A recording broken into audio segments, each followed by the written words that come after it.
Je crois qu'il y a 2000 ans, il y a un homme qui a percé ses mains pour que tes mains soient bénies, pour que tout ce que tu touches soit béni. Il a percé ses pieds pour affermir ta marche, pour que tu marches en conquérant. Moi aujourd'hui je suis malade, mais je me tiens debout parce que ses pieds ont été percés à ma place. On lui a arraché la barbe qui était son honneur, mais il a marché avec honneur. Il s'est fait déshonorer pour que tu sois honoré aujourd'hui. Dieu s'est humilié lui-même, nous dit la parole de Dieu. Il s'est fait percer son cœur pour que toutes tes blessures intérieures soient restaurées. Il s'est fait frapper son dos pour que tout ce que tu portais soit déchargé. Il a versé son sang dans tous les domaines de ta vie. En quoi Cospiel peut égarer les gens avec ce type de discours? Eh bien c'est simple, Cospiel présente un Jésus qui n'est pas celui des Écritures. Cospiel présente un Jésus qui améliore ta condition de vie, alors que le Jésus des Écritures te réconcilie avec Dieu.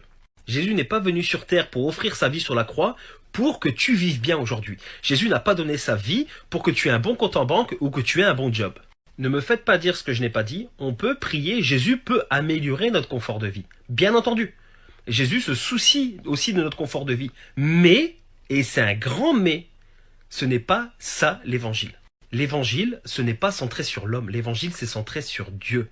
L'évangile, ça glorifie Dieu, ça ne met pas l'homme au centre. Quand Cospiel dit que Jésus a eu les pieds percés pour que tu puisses marcher dignement, c'est l'homme qui est mis en avant.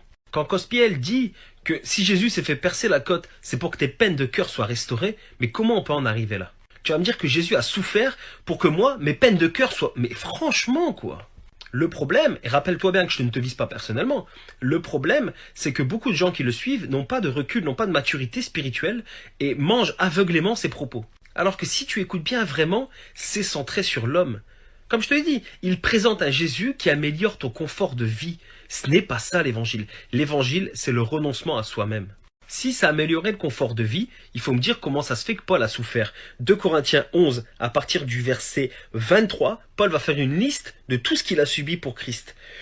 Il dit... J'ai vu la mort de près. 5 fois j'ai reçu des Juifs les 40 coups moins 1. 3 fois j'ai été fouetté, 1 fois lapidé. J'ai vécu 3 naufrages. J'ai passé une jour et une nuit dans la mer. Souvent en voyage, j'étais en danger au passage des fleuves, en danger dans des régions infestées de brigands, en danger à cause des Juifs, mes compatriotes, en danger à cause des païens, en danger dans les villes, en danger dans les contrées désertes, en danger sur la mer, en danger à cause des faux frères. J'ai connu bien des travaux et des peines. J'ai connu de nombreuses nuits blanches, la faim et la soif de nombreux jeunes, le froid, le manque d'habits. Sans parler du reste, je porte un fardeau quotidien, le souci de toutes les églises. Ça, c'est un homme qui vit l'évangile. C'est un homme qui renonce à lui-même, qui a dédié sa vie aux autres et qui souffre. Alors non pas que tu dois passer une vie à souffrir. On n'est pas des sadomaso, on ne cherche pas à ça. Mais l'évangile ne te promet pas de passer une bonne vie. Et Cospiel présente un Jésus qui améliore ton confort de vie. Mais l'évangile de Jésus-Christ, ce n'est pas ça.